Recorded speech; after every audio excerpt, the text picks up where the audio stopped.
হুম সবাই হাতে তালি হোক।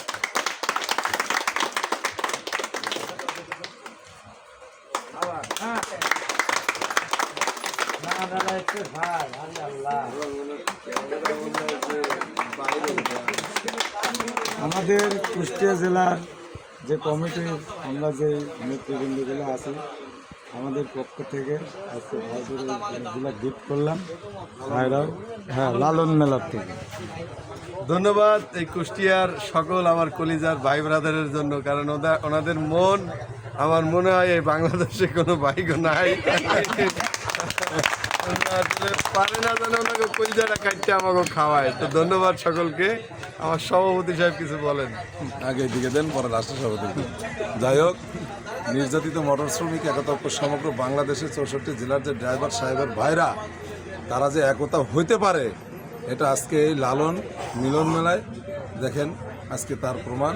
আজকে এমনই একটা দিনে এই কুষ্টিয়া জেলা আমরা উদ্বোধন করে দিলাম, সেটা উপরআল্লাহ আর সবাই জানতেছেন বা দেখতেছেন উপরআল্লাহর ইচ্ছায়। তো যাই হোক, ভালো থাকবেন, সুস্থ থাকবেন। আমি ড্রাইভার ভাইদের বলে যাই, লাইক শেয়ার কমেন্ট করবেন, আর আপনারা একতা হবেন, এটা আপনাদের কাছে আমার আশা প্রত্যাশা। এখন আপনাদের সঙ্গে কথা বলবেন আমাদের সভাপতি সাহেব সাজাদ মোল্লা ভাই। আসসালামু আলাইকুম।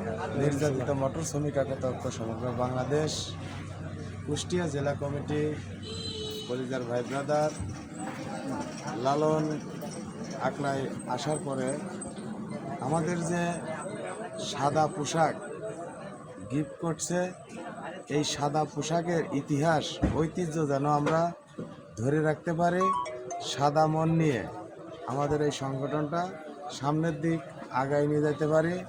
আর কুষ্টিয়া জেলা কমিটি নেতৃবৃন্দ যারা আছে, আমি আশা করি এই গিফটটা যে দিলেন সাদা, এই সাদা মনটা প্রত্যেকটা কমিটির ভাই ব্রাদারকে আমি দেখতে চাই।